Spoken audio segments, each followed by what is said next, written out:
Hello guys, आप लोगों का हमारे YouTube channel MP classes bye विजय सर पर स्वागत है।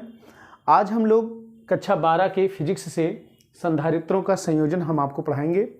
देखेंगे कि संधारित्रों का संयोजन क्या होता है। आपको अगर हमारा वीडियो अच्छा लगता है तो हमारे वीडियो को लाइक कीजिए, शेयर कीजिए, कमेंट कीजिए और यदि आप हमारे चैनल पर नए हैं तो हमारे चैनल को सब्सक्राइब करना ना भूलें। आइए हम लोग स्टार्ट करते हैं संधारित्रों का संयोजन, कॉम्बिनेशंस ऑफ कैपेसिटर। देखिए, होता ये है कि हमें संधारित्रों को जोड़ने की ज़रूरत क्यों पड़ी, हम क्यों जोड़ते हैं, क्यों, क्या कारण है, what is the reason behind it, इसके पीछे क्या कारण है, हम क्यों जोड़ते हैं संधारित्रों को। तो मैं आपको बता रहा हूं कि संधारित्रों को क्यों जोड़ा जाता है। कभी कभी ऐसा होता है कि किसी इलेक्ट्रॉनिक परिपथ में हमारे पास में छोटे छोटे फैरड वाले कई संधारित्र दे दिए जाते हैं और हमसे कहा जाता है कि इनको सबको जोड़ करके अब बड़े संधारित्र वाला, बड़े फैरड वाला संधारित्र आप प्राप्त कीजिए। तो इसलिए हमें जोड़ने की आवश्यकता होती है उनको। तो संधारित्रों को जोड़ने के लिए हमारे पास में एक नहीं दो क्रम होते हैं। एक होता है आपका श्रेणी क्रम में और एक होता है आपका समांतर क्रम में। तो पहले हम आपको बताएंगे कि श्रेणी क्रम में कैसे जोड़ते हैं संधारित्रों को। तो पहली हेडिंग हम यहाँ पे डालते हैं और लिखते हैं श्रेणी क्रम में। तो श्रेणी क्रम में नंबर 1 में हम लोग लिखेंगे यहाँ पे श्रेणी क्रम में नंबर 1, और नंबर 2 आपका होता है समांतर क्रम में, समांतर क्रम में। इसकी इंग्लिश होती है इन सीरीज और इसकी इंग्लिश होती है इन पैरेलल। ठीक, तो हम लोग श्रेणी क्रम में किस प्रकार से जोड़ते हैं और संधारित्र क्रम में किस प्रकार से जोड़ते हैं, आइए एक एक करके मैं आपको बता रहा हूं। देखिएगा कि श्रेणी क्रम में कैसे हम लोग जोड़ते हैं इसको। तो हम पहले हम लिखेंगे, यहाँ पे पहली हेडिंग डालेंगे और लिखेंगे हम श्रेणी क्रम में। श्रेणी क्रम में कैसे जोड़ते हैं इसको देखिए थोड़ा सा। देखिए, श्रेणी क्रम में जोड़ने के लिए हम लोग क्या करते हैं, जितने भी हमें संधारित्रों को जोड़ना होता है उन सभी संधारित्रों में से सबसे पहले संधारित्र की पहली प्लेट को, ध्यान से सुनिएगा, ये बहुत माइन्यूट बात मैं आपको बता रहा हूं। होता क्या है कि पहली संधारित्र की पहली प्लेट को किसी स्रोत से जोड़ देते हैं, किसी विद्युत स्रोत से जोड़ देते हैं। फिर पहले संधारित्र की दूसरी प्लेट को दूसरे संधारित्र की पहली प्लेट से, दूसरे संधारित्र की दूसरी प्लेट को तीसरे संधारित्र की पहली प्लेट से, फिर तीसरे संधारित्र की दूसरी प्लेट को चौथे संधारित्र की पहली प्लेट से जोड़ देते हैं तथा इसी प्रकार अन्य संधारित्रों को जोड़ते हुए चले जाते हैं और अंत में अंतिम संधारित्र की दूसरी प्लेट को पृथ्वी से जोड़ देते हैं। समझ में आई बात? क्या काम करते हैं इसमें? जितने भी संधारित्र को हमको जोड़ना होता है उनमें से सबसे पहले संधारित्र की पहली प्लेट को किसी विद्युत स्रोत से जोड़ देते हैं। इसके बाद में पहले संधारित्र की दूसरी प्लेट को दूसरे संधारित्र की पहली प्लेट से जोड़ देते हैं, दूसरे संधारित्र की दूसरी प्लेट को तीसरे संधारित्र की पहली प्लेट से जोड़ देते हैं तथा इसी प्रकार अन्य संधारित्रों को जोड़ते हुए चले जाते हैं और अंत में अंतिम संधारित्र की दूसरी प्लेट को पृथ्वी से जोड़ देते हैं। जैसे मैं आपको एक फिगर बना के मैं आपको समझा रहा हूं, देखिएगा क्या होता है, कैसे, इसको देखिए। यहां पर हमने 3 संधारित्र ले रखा है। हमने एक संधारित्र ये ले लिया पहला, फिर हमने दूसरा संधारित्र ले लिया यहाँ पे और फिर हमने यहाँ पर तीसरा संधारित्र ले लिया। अब ये पहला संधारित्र है, इसकी ये पहली प्लेट है, इसको हम किसी स्रोत से जोड़ देंगे, किसी विद्युत स्रोत से जोड़ दिए। फिर दूसरी प्लेट को दूसरे संधारित्र की पहली प्लेट से जोड़ दिए, फिर दूसरे संधारित्र की दूसरी प्लेट को तीसरे संधारित्र की पहली प्लेट से जोड़ दिए और ये तीसरे संधारित्र की दूसरी प्लेट्स को ले जा करके हमने पृथ्वी से इसको कनेक्ट कर दिया। इस तरह से हमने पृथ्वी से इसको कनेक्ट कर दिया। समझ गए? अब इसके बाद में इसी का हम लोग तुल्य प्रतिरोध निकालेंगे, तुल्य धारिता निकालेंगे और तुल्य धारिता निकालने के बाद में हम लोग देखेंगे कि हमको जो दिया गया संधारित्र था उसका एट लास्ट तुल्य धारिता क्या आई, आइए चलिए हम लोग देखते हैं। अगर हम लोग ये मान लें कि यहाँ से इस स्रोत से इन संधारित्रों में जाने वाला आवेश जो है वो प्लस क्यू है, तो इधर प्लस क्यू प्रेरण के कारण हमारा यहाँ माइनस क्यू हो जाएगा, फिर इसकी वजह से ये हमारा प्लस हो जाएगा और ये हमारा माइनस हो जाएगा, ये प्लस हो जाएगा और ये हमारा माइनस हो जाएगा। अच्छा, इस संधारित्र का नाम मैंने दे दिया C1, इसकी धारिता को मान लिया C2, इसकी धारिता को मान लिया मैंने C3। यहाँ पर हमने ये माना कि पहले संधारित्र के सिरों के बीच में उत्पन्न विभवांतर V1 है और दूसरे के बीच में उत्पन्न विभवांतर V2 है और तीसरे के लिए हमने मान लिया V3 है और सब का मैंने विभवांतर यहाँ पर मान लिया है कि कैपिटल V है। इसी का मुझे तुल्य धारिता निकालना है। तो आइए हम लोग स्टार्ट करते हैं, देखते हैं कि क्या होगा। तो हमारे पास में मैंने क्या माना 3 संधारित्र C1, C2, C3 एक दूसरे के साथ में श्रेणी क्रम चित्रानुसार जोड़े गए हैं, जिनमें स्रोत से इसमें प्लस क्यू आवेश दिया जा रहा है सबको। तो चूंकि श्रेणी क्रम में जुड़े हुए हैं इसलिए सब में एक ही आवेश चला जाएगा। हमने माना कि इनके सिरों के बीच में उत्पन्न विभवांतर V1 है, इसके सिरों के बीच में V2 है, इसके सिरों के बीच में V3 है और होल का यानी तुल्य जो विभव है वो V है। तो यहाँ पर हम लोग ये लिखेंगे कि चूंकि हमारे पास में फार्मूला होता है Q = CB, तो Q = CB से अगर हम लोग देखें तो V बराबर आपका हो जाएगा Q/C। तो अगर हम पहले संधारित्र के लिए लिखें, पहले संधारित्र के लिए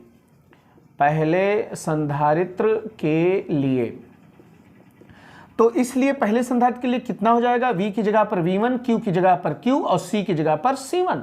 इसी प्रकार से दूसरे तथा तीसरे संधारित्र की जब हम बात करेंगे, इसी प्रकार दूसरे तथा तीसरे संधारित्र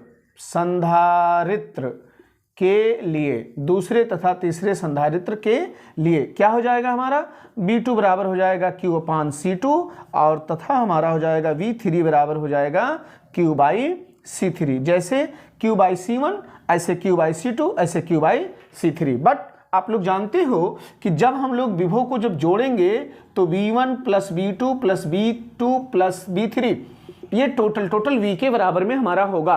और V की वैल्यू अगर हम यहाँ पे देखें तो Q/C है, जहाँ C इसका तुल्य धारिता है, और V1 की वैल्यू देखें तो Q/आपका C1 आता है, इसके बाद में Q/C2 आता है, फिर Q/C3 आता है। यहाँ से Q को अगर हम कॉमन ले लें तो ये बचेगा 1/C1 + 1/C2 + 1/C3।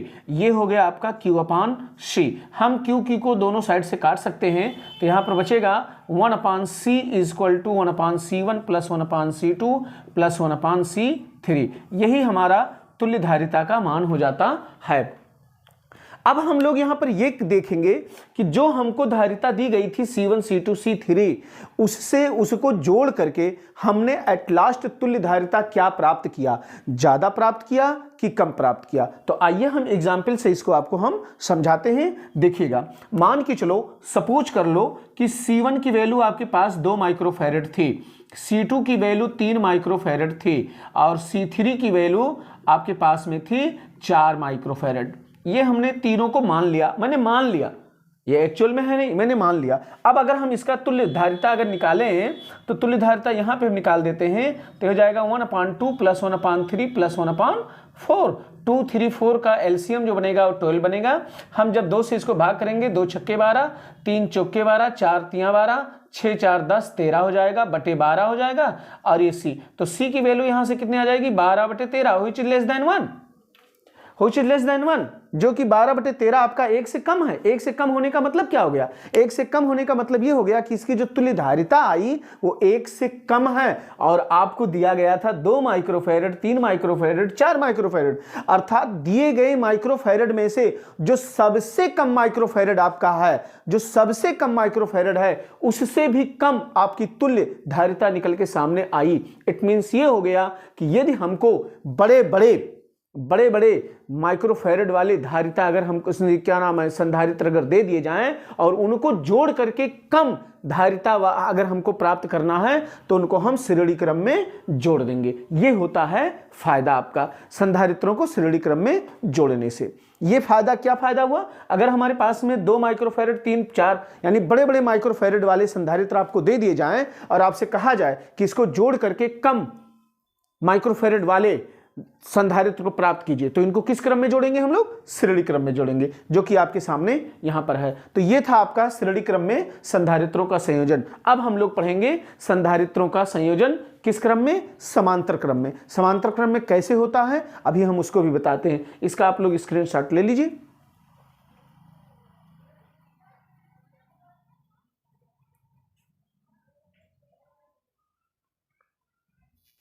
अब हम लोग क्या पढ़ेंगे, समांतर क्रम में कैसे संधारित्रों को जोड़ते हैं। तो इसमें यह होता है कि जितने भी हमको संधारित्रों को जोड़ना होता है, समांतर क्रम में अगर जोड़ना है तो जितने भी संधारित्रों को हम लोगों को जोड़ना है उन सभी में से सभी की पहली प्लेट को विद्युत स्रोत से जोड़ देते हैं और सभी की दूसरी प्लेट को पृथ्वी से ला करके जोड़ देते हैं। कुछ नहीं करना होता है इसमें, ये वेरी इजी होता है। क्या करते हैं, जितने भी संधारित्र आपको जोड़ना होता है इसमें से हम लोग सभी पहली प्लेटों को किसी एक बिंदु से जोड़ करके किसी स्रोत से जोड़ देते हैं, विद्युत स्रोत से, और सभी दूसरी प्लेट को किसी बिंदु से जोड़ करके हम लोग पृथ्वी से जोड़ देते हैं। जैसे ये देखिए, अगर हमारे पास में मान के चलो हम यहाँ पर 3 संधारित्रों को लेते हैं, इस तरह से इनको हमने समांतर क्रम में इस तरह से जोड़ रखा है। यहाँ पे देखिए ये पहला संधारित्र है आपका, ये दूसरा है, ये तीसरा है। इनमें सभी की पहली प्लेट को मैंने किसी एक बिंदु से जोड़ा इस तरह से,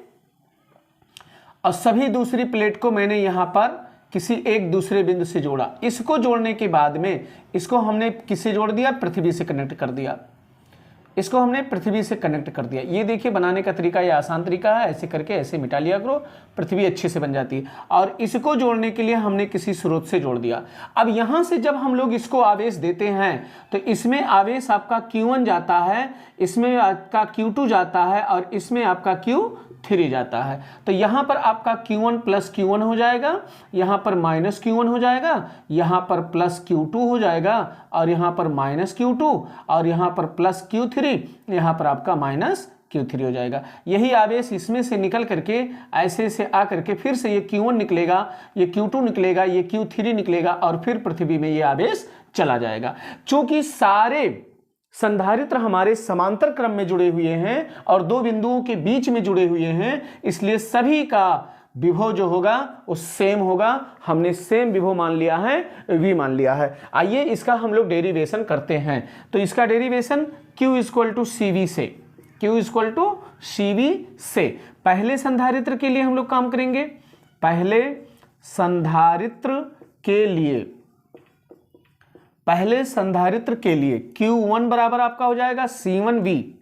फिर दूसरे तथा तीसरे, इसी प्रकार से दूसरे तथा, इसलिए दूसरे तथा तीसरे संधारित्र के लिए, दूसरे तथा तीसरे संधारित्र के लिए हमारा कितना हो जाएगा, Q2 इक्वल टू C2V और Q3 इक्वल टू हो जाएगा C3V।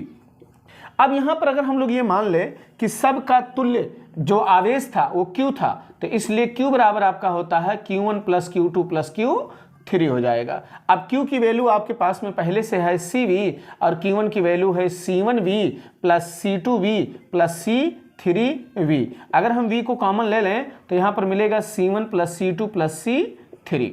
ये समझ में आ रहा होगा आपके, ये CV हो गया। VV को दोनों साइड से आप काट दीजिए तो C बराबर हमको मिलेगा C1 plus C2 plus C3। अब देखेंगे हम लोग, यही हमारा तुल्य धारिता हो गई। अब हम लोग ये देखेंगे कि जब हमने इन C1 C2 C3 को समांतर क्रम में जोड़ा तो इससे हमें फायदा क्या हुआ, हमारा संधारित्र की मान यानी फैरड कम आया या ज्यादा आया। इसके लिए हम लोग एक एग्जाम्पल लेते हैं जो इसके पहले एग्जाम्पल लिए थे। हमने यहां पर माना कि C1 की वैल्यू हमारे पास 2 माइक्रोफैरड है, C2 की वैल्यू को हमने 3 माइक्रोफैरड मान लिया और C4 को हमने यहाँ पर C3 को हमने 4 माइक्रोफैरड मान लिया। अब यहाँ से अगर इसकी तुल्य धारिता अगर निकाली जाए तो C इक्वल टू हो जाएगा 2 + 3 + 4 इक्वल टू कितना हो जाएगा 4 3 7 2 9 माइक्रोफैरड हो जाएगा। देख रहे हैं आप लोग, ये देखिए आपको छोटे छोटे माइक्रोफैरड वाले संधारित्र दे दिए गए थे, छोटे छोटे माइक्रोफैरड धारिता वाले संधारित्र आपको दे दिए गए थे। जब आपने इनको समांतर क्रम में जोड़ा तो आपको मिल रहा है 9 माइक्रोफैरड। अर्थात क्या हो गया, इनमें से जो सबसे ज्यादा आपका माइक्रोफैरड था उससे भी कहीं ज्यादा आपको इसकी तुल्य धारिता मिलती है। इसका मतलब ही होता है कि अगर मुझे छोटे छोटे संधारित्र अगर दे दिए जाएं, छोटे छोटे मान वाले संधारित्र अगर हमको दे दिए जाएं, तो अगर मुझे ज्यादा माइक्रोफैरड वाले संधारित्र को अगर प्राप्त करना है तो उन सारे संधारित्रों को हम समांतर क्रम में जोड़ देते हैं। यही हमारा इससे फायदा हुआ, जबकि श्रेणी क्रम में हमारा कम मिलता है। तो ओके गाइस, ये आपको समझ में आया होगा, इसका आप स्क्रीनशॉट ले लीजिए। ये हमारा वीडियो समाप्त हुआ।